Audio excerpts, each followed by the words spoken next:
ఇక్కడ మన దగ్గర కూడా అంటే ఏ వ్యవస్థ వచ్చినా కూడా ఏ ఆపర్చునిటీ వచ్చినా కూడా రెండు రకాలుగా ఉంటుంది. ఒకటి దాన్ని యూటిలైజ్ చేసుకోవడం, రెండు దాన్ని పాడు చేసుకోవడం.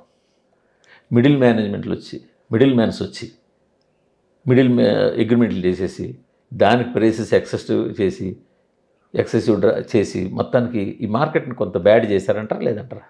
ఈ మార్కెట్ అయినా ఫామ్ అవుతున్నప్పుడు అన్ని ఫోర్సెస్ మూవ్ అవుతాయి. ఇప్పుడు మనం డిస్కస్ చేసినట్లు once the market finally stabilises ఇలాంటి వేరియేషన్స్ ఉండవు. మోరలెస్ ఒక స్టెబిలిటీ వచ్చేస్తుంది. ఇప్పుడు మన ట్రెడిషనల్ థియేట్రికల్ మార్కెట్లో మనం ఒక హీరో డైరెక్టర్ కాంబినేషన్ చెప్పగానే the distributors know what price to give. ఇది ఒక మెచ్యూర్డ్ మార్కెట్ థియేట్రికల్. ఓటీటీ కూడా ఒక మెచ్యూర్డ్ ఫేజ్లో వచ్చేస్తుంది. దెన్ ఎవరు ఉండినా మధ్యలో వాళ్ళకి ఒక కాంబినేషన్కి ఒక ఫిలిం ఇలాంటి ఒక బ్యాక్డ్రాప్ ఉన్న ఫిలింకి ఇలాంటి ఒక బడ్జెట్ ఉన్న ఫిలింకి ఇంతే మనం ఇవ్వచ్చని ఒక బెంచ్ మార్క్ వచ్చేస్తుంది త్వరలోని. మీరు అన్నట్టు నెట్ఫ్లిక్స్, అమెజాన్, హాట్స్టార్ ఈ మల్టీనేషనల్ కంపెనీస్ అన్నీ కూడా వాళ్ళ సబ్స్క్రైబర్ బేస్ పెంచుకోవడం కోసం చాలా అబ్నార్మల్గా ఫండ్స్ డంప్ చేసాయి ఇక్కడ ఇనిషియల్ స్టేజ్లో. ఆ డంపింగ్ అయిపోయిందంటారు ఇప్పుడు? వాళ్ళకు ఒక బేసిక్ సబ్స్క్రైబర్ బేస్ రావడానికి వాళ్ళు అగ్రెసివ్గా వచ్చారు. టు అ గ్రేట్ ఎక్స్టెంట్ ఒక్కొక్క మార్కెట్లో వాళ్ళు ఎంటర్ అయిపోయారు అండ్ వాళ్ళకు ఒక బేసిక్ సబ్స్క్రైబర్ బేస్ ఉంది. ఫ్యూచర్లో ఇంత అగ్రెసివ్గా కొనకపోవచ్చు. Maybe they might pick up a particular film where 2 or 3 OTTs might compete and give a huge amount. But అన్ని ఫిల్మ్స్కి అలా ఉండకపోవచ్చు. ఇందాక మీరు అన్నట్టు యాక్చువల్ మనకున్న ఓటీటీ పాపులర్ ఓటీటీస్ మా అయితే 4 to 5 అంతే కదా, 4 to 5 హాఫ్ ఎ డజన్. అదే బికాస్ మార్కెట్ చాలా కన్సాలిడేట్ అయిపోయింది. వాళ్ళకి మంత్కి ఎన్ని సినిమాలు కావాల్సి ఉంటుంది? యూజువల్గా ఒక 5 into మేబీ ఒక 200. అది చాలా నేను అనేది ఒక ఓటీటీకి నిజమైన ఎవ్రీ వీక్ 1 మూవీ అనుకుంటే 4 movies అంటే 52 weeks. అదే బట్ అలా వాళ్ళు వెళ్ళట్లేదని అనిపిస్తుంది నాకు. ఇప్పుడు మనకు చాలా పెద్ద స్పేస్ ఉంది కదా, ఎందుకు వాళ్ళు తీసుకోవట్లేదు నా డౌట్. లేదు, వాళ్ళు 52 movies maybe may not be in the plan అని నాకు అనిపిస్తుంది. I feel they might want at the most 1 good film every month. అట్లయితే చాలా టైట్ అయిపోతుంది. అది చాలా టైట్ అయిపోతుంది. నన్ను అడిగితే ఫ్రాంక్లీ 50, 60, 70 ఫిల్మ్స్కి బయింగ్ స్పేస్ ఉంది. Beyond 70 it's risky. అండ్ అది కూడా 5 players 12 films 18 films అలా కొంటే all OTTs are not about buying 12 films అని. ఎవ్రీ ఓటీటీ కనుక 50 సినిమాలు చెప్పిన కొంటే మనకి తెలుగు, తమిళ్, కన్నడ అంత మార్కెట్కి మంచి చాలా అడ్వాంటేజ్గా ఉంటుంది. ఒక్కొక్క మార్కెట్లో 50 అంటున్నారా మీరు? ఒక్కొక్క కంపెనీ అంత ఎక్విజిషన్ ఉండదు. They might look at 1 good film. ఫ్యూచర్లో ఛాన్స్ రావచ్చు, ఎవ్రీ వీక్ ఓటీటీలో రిలీజ్ చేసే అవకాశం ఉండొచ్చు కదా. ఫ్యూచర్లో లైక్ టెలివిజన్ ఛానల్స్ వాళ్ళ సొంత కాంటెంట్ బిల్డ్ చేయడానికి వాళ్ళు ప్రయత్నిస్తారు. వెబ్ ఒరిజినల్ సిరీసెస్ కానీ వెబ్ ఒరిజినల్ ఫిల్మ్స్ ప్రొడ్యూస్ చేస్తూ కొన్ని ఫిల్మ్స్ ఎక్వైర్ చేస్తారు. సో ఈ 12 to 18 కన్నా ఎక్కువ పెద్ద ఎక్విజిషన్ ఉండదు.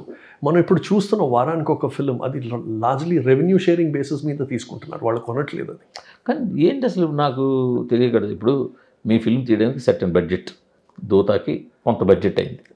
సో అదే బడ్జెట్లో ఒక మంచి సినిమా కూడా వాళ్ళకి ఎక్వైర్ చేసుకోవచ్చు. అదే ఇది దీనికి వాళ్ళకి ఏంటి వేరియేషన్ చూస్తారు, వాళ్ళు ఏంటి అడ్వాంటేజ్ వాళ్ళకి? వాళ్ళ సెల్ఫ్ సఫిషియన్సీ చూసుకుంటారు. ఓటీటీ ఇప్పుడు వాళ్ళు ఓపెన్ చేశారు, మన మార్కెట్లో వచ్చారు, వాళ్ళకు దే నీడ్ కాంటెంట్.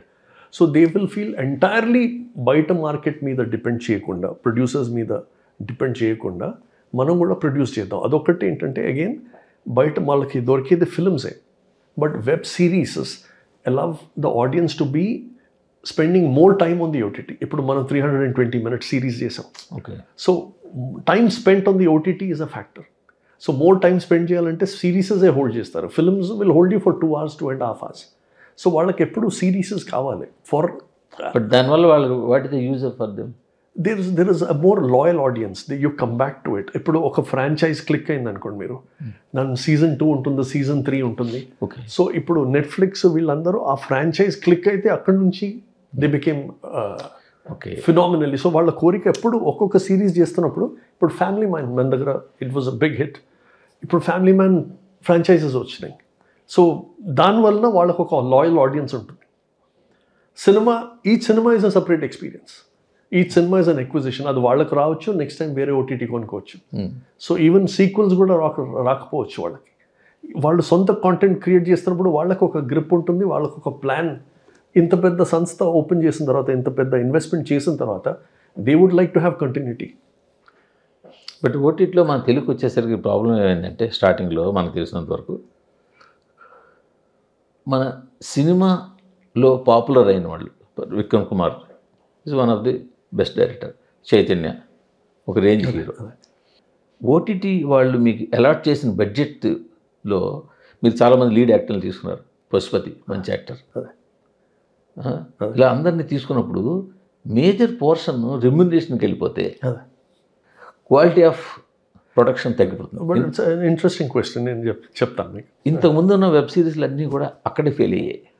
చాలా మన తెలుగు వెబ్ సిరీస్ వాళ్ళు ఏంటంటే, ఎవరైతే డైరెక్ట్ చేస్తున్నారో డైరెక్టర్, ప్రొడ్యూసర్, వాళ్ళ రెమ్యునరేషన్ తీసుకుని ఈ యాక్టర్స్ పార్ట్ వరకు వచ్చేసరికి ఎవరెవరినో తీసుకుని క్వాలిటీ ఆఫ్ ప్రొడక్షన్ లేక.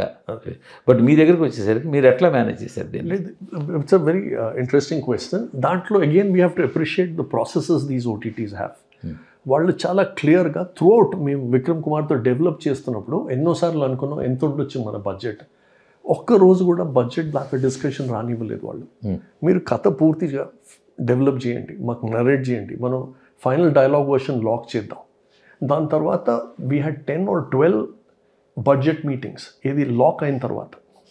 So to that extent scene by scene మీరు డీటెయిల్ రెకీ చేసుకోండి. డెవలప్మెంట్ బడ్జెట్ సపరేట్ ఇస్తారు వాళ్ళు.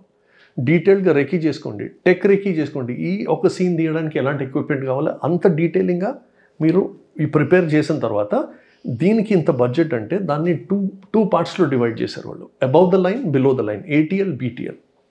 ఏటీఎల్ ఇస్ ఆల్ స్టార్స్ కానీ వాళ్ళ సీనియర్ మేజర్ టెక్నీషియన్స్ కానీ వాళ్ళందరూ budget separate. BTL is actual production మీద పెట్టిన డబ్బులు.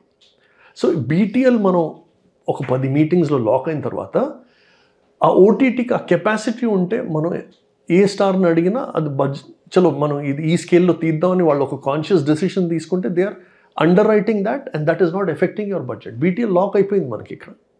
మనకు కావాల్సిన అంత స్పాన్తో, ఆ బ్యాక్గ్రౌండ్ మ్యూజిక్ కానీ ఫనాలా టెక్నీషియన్తో కానీ చేయడానికి వాళ్ళు పర్మిషన్ ఇచ్చేశారు, దాన్ని బడ్జెటింగ్ చేసుకున్నాం. సో ఇక్కడ ఒక అమౌంట్ పెరిగిన తగ్గిన వల్ల ప్రొడక్షన్ ఎఫెక్ట్ అవ్వదు. సో బ్యూటిఫుల్లీ వాళ్ళు వేరే వేరే కంపార్ట్మెంట్స్లో పెట్టేశారు.